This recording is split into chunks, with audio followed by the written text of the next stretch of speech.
speaker come up and share with us, teach us. And unfortunately, the speaker we had lined up today, something came up in her schedule and she was unable to make it. So instead, I'm going to introduce a little project that we're going to do. I'm really bummed that she's not here because she was going to be talking about living a life of gratitude and joy. And I am in no way qualified to talk about those topics. Case in point. Did anybody go to the ultimate date night with Jay and Laura LaFoon that Concord Baptist hosted a few weeks ago? Nobody? I didn't know about it. Y'all, I wanted to go. I really wanted to go. And my husband's actually the one that had heard about it on the radio, and he's the one that told me about it. And he knew I had just read their book, and I really liked it. And he's like, we should go. And I'm like, yeah, we should go. I haven't been on a date with you in forever. Let's go. Except then he didn't mention it after that. So I felt like it was my job to encourage him to remember that. And so I said, hey, babe, I heard that thing on the radio about it again. They said you had to buy tickets. So you might want to look online and see how much the tickets are. And he's like, oh, okay. Nothing. So then I was like, hey, what if we invited some friends of ours? We could do a double date. That'd be really fun. And he's like, yeah, that would be fun. Crickets. Then his parents came into town. And I'm like, dude, your parents are going to be in town the night of the event. We already have babysitting. And he's like, oh my gosh, I didn't even think about that. And then he didn't say anything. So the day of the event comes, and I'm like, in my naive, romantic mind, I'm like, surely he's already got the tickets, and he's gonna surprise me. He'll give me a couple hours to get ready, surely.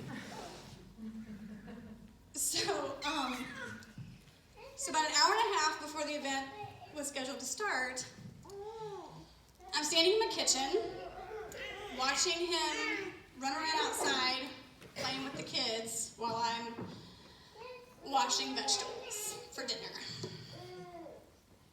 And to say I was disappointed would be an understatement. I was angry. I was hurt. It was his idea. And then those thoughts started coming into my mind. He is so lazy. Do I have to do everything? Do I have to initiate everything in this relationship? Doesn't he care about my feelings? Am I just a maid around here? Does he really love me? Is our marriage going to last?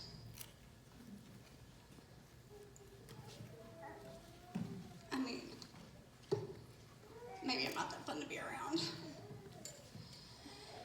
I don't look the way I used to look. Gained a few extra pounds, I guess. Who wants to be seen with me? Maybe I don't deserve to be loved. Now, if you were here last month, you heard Sherry King talking about taking control of our thoughts and capturing those and not going down those roads. Y'all battle depression. I know what road not to go down. And I did. I stopped myself. I said, nope, I'm not going there. I'm not going to do this.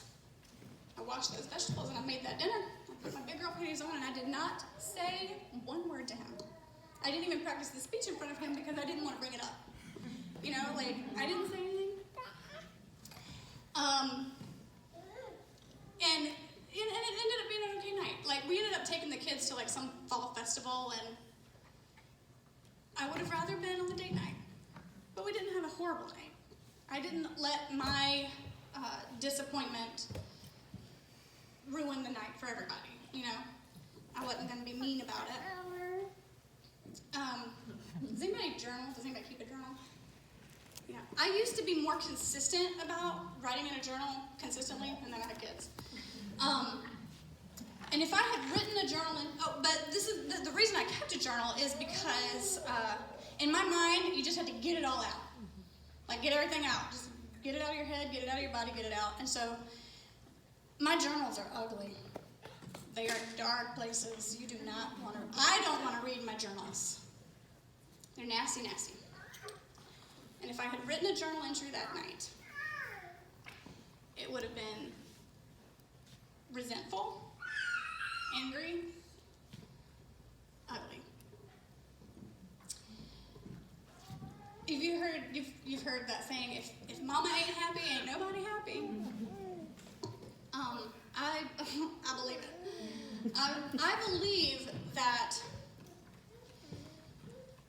I believe that the husband is the head of the household, but mamas, we are the soul.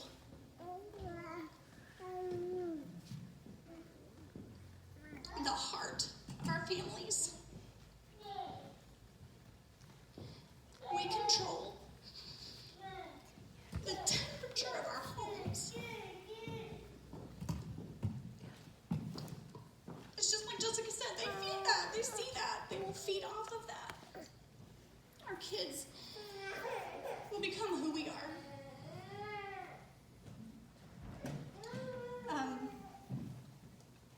That's powerful. It's like a mom's superpower. And it's really cool, but it's really dangerous if you're using it in the wrong way. Proverbs 12:20, the second half of that verse says, those who plan peace will have joy. The word that caught me is the word plan. Any planners in here? I mean, I got my planner right here. So, it goes everywhere with me. If you've ever planned an event, planned a birthday party, if you've ever sat down and planned a meal plan, you know that planning takes intentionality.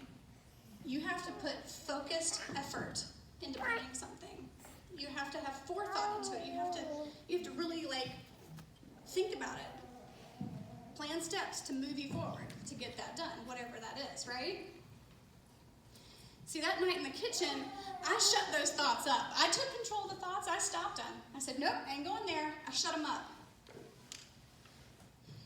But I missed a step.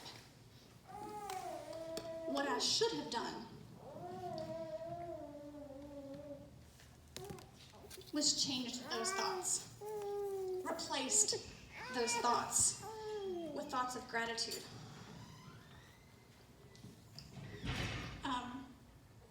It's like she said in the video, it's gratitude that makes us joyful. See, we went to the fall festival that night, and it was a good night, but I was not joyful.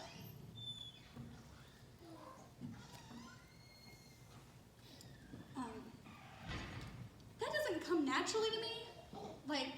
My mind doesn't naturally think of grateful thoughts. It's just not my first inclination. I don't know if you're like that, but it's not me. And that's why I was really excited about this meeting, because I'm leaving with tools to help me. I mean, hello?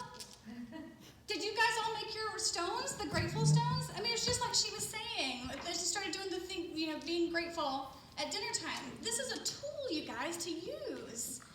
And what I'm going to talk about next is this one. All that to say, to introduce this next project that we're going to do. We, together, collectively as a group, are going to keep a gratitude journal.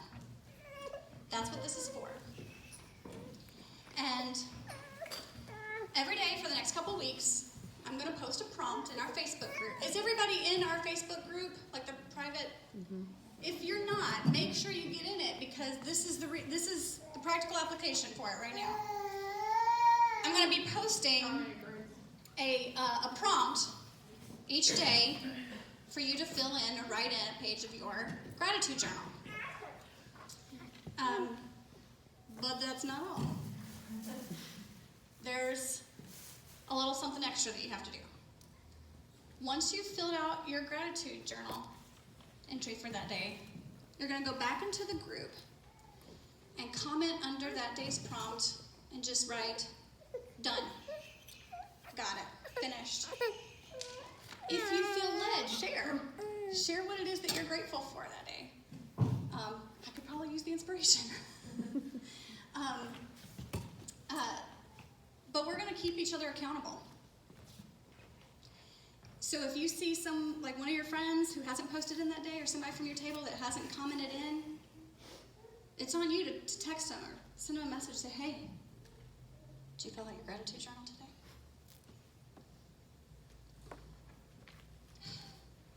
Because I need help. I need the accountability for me. And we're going to hold each other accountable. We're going to lock arms and do this together. Because mamas, we have power. Why is this important? Why? First of all, the accountability is going to be important because in the next 2 weeks, there are going to be days where I'm going to be like, ugh, it's been a long day. I'm not really grateful for anything today. I don't feel like it. But if I know somebody's going to call me out, I'll fill out that journal.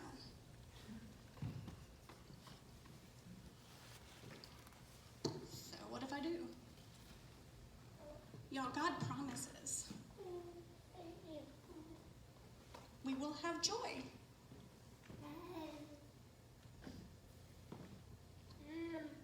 So what happens if you start getting filled with joy? That's going to leak out. It's going to leak out onto your husbands, onto your children.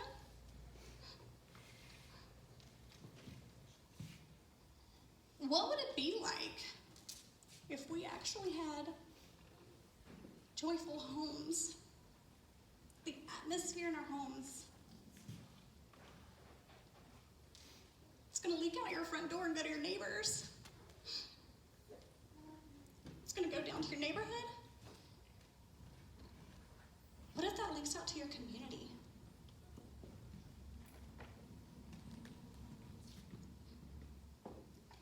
A little drip makes a large ripple. You know, these are just tools. Little tiny tools. But what an impact it could make. Man, that's big. For those little people who are watching us on a daily basis, what an impact. Let's utilize it. Let's lock arms and do this together. Let's make that impact. Okay, that's enough for me. What we're going to do next is your table leader, we're all going to just our tables. We have some discussion questions that we're going to do and just continue this conversation. We're going to just keep going in this direction. So we're going to spend the rest of this time